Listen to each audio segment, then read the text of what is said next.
new setbacks to President Trump's hope for a quick agreement to reopen the Strait of Hormuz. MS now learning that negotiations are at a standstill and a tentative deal has not been finalized.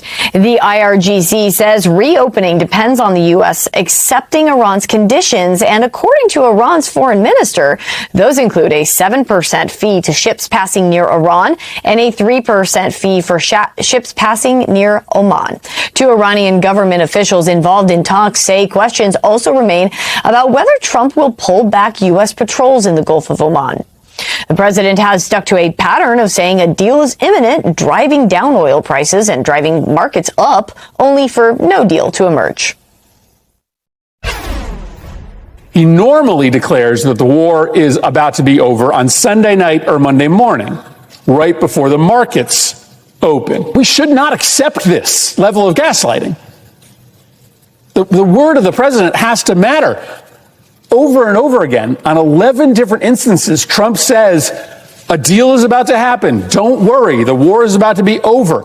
There's no deal. We look like a laughing stock. And we're running out of munitions.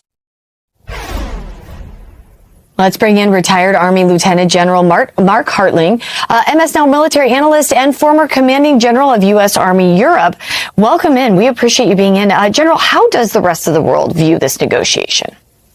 Well, it's getting tougher, Corey. What I'll say is there was a recent report within the last hour or so from the New York Times saying that Mohammed al-Ghaddar, who's the secretary of the Iranian Supreme National Security Council, issued a much more dramatic statement saying they demand the U.S. lift its naval blockade and the sanctions, withdraw all U.S. military from around Iran, which in and of itself is a little bit bizarre because we have forces all around that area, pay war reparations, release frozen assets, and end the attacks on Iran allies.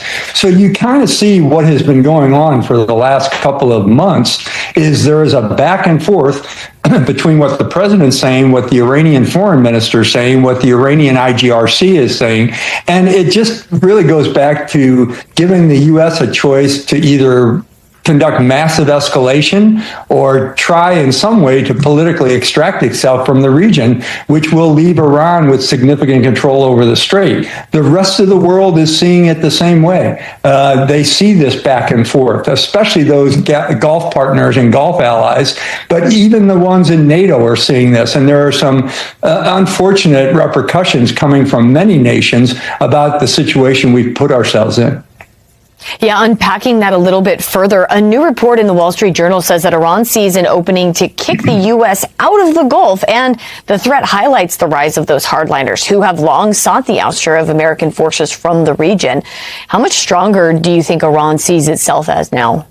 Oh, gosh, a lot, Corey. What I'll tell you, the Iranians are attempting to use this situation to institutionalize something they've been seeking for decades, the de facto recognition of their authority over the strait, political leverage over Gulf shipping, a mechanism to regulate global energy commerce. That's their new strength without formally closing the strait, and that's part of the fee aspect that they propose. And it isn't just about how ships are moving in and out of the Strait of Hormuz. It's how Iran becomes the traffic cop, basically, for 1/5 of the world's oil. And if you count the Houthis in Yemen controlling the potential to control what is going in and out of the Suez Canal, you also have another 20% of the world's oil in that area. So it is a significant action by both Iran and the Houthis and their proxies. And it's also being threatened in Iraq with some of the proxy forces there as well. Now, the Washington Post is citing two persons familiar that reported a clash between President Trump and Defense Secretary Hegseth at Camp David. Now, they say that Trump was venting, that he thought that the U.S. munition supply issue was, quote, fixed. The White House denied any clash ever happened, though. The president defended Hegseth on social media even. But here's what he said to reporters later.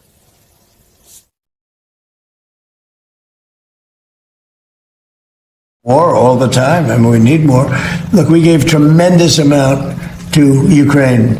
We have certain types of munitions that are very powerful. that we have virtual unlimited supply. We have others where it's a little bit tighter. How do you have unlimited and little tighter? I mean, what's the reality here when it comes to the U.S. munitions and how Iran is using that to its advantage? Yeah, well, when you take a cross-section of all U.S. military ammunition, we do have a lot. The president is right. The problem is what we are seeing the shortages in are what's called high demand, low density, the ones you have up on the screen right now and a few more. The Patriot and the THAAD missiles are interceptors. And in a war that we're facing now with a lot of ballistic missiles and drones, you need those kind of weapons. A Tomahawk, along with the Army ATACMS and PRISM, the precision strike missiles, are also part of this precision weapon system approach that you need in this type of combat. And all of those are being used in an extreme amount. Secretary Hegseth has said over the last couple of months that we've conducted 14,000, and then he upped it to 15,000 precise strikes. Well, when you use those precision missiles to do that kind of thing, it depletes the supply. And because they are precision missiles that go a long way, there's not that many of them. They are usually reserved in combination with other type of weapon systems. So, I think we're sort of being snowed on this by both the president and the Secretary of Defense, because there has been reporting, not just from the media, but from those in the administration, that these precision weapons are being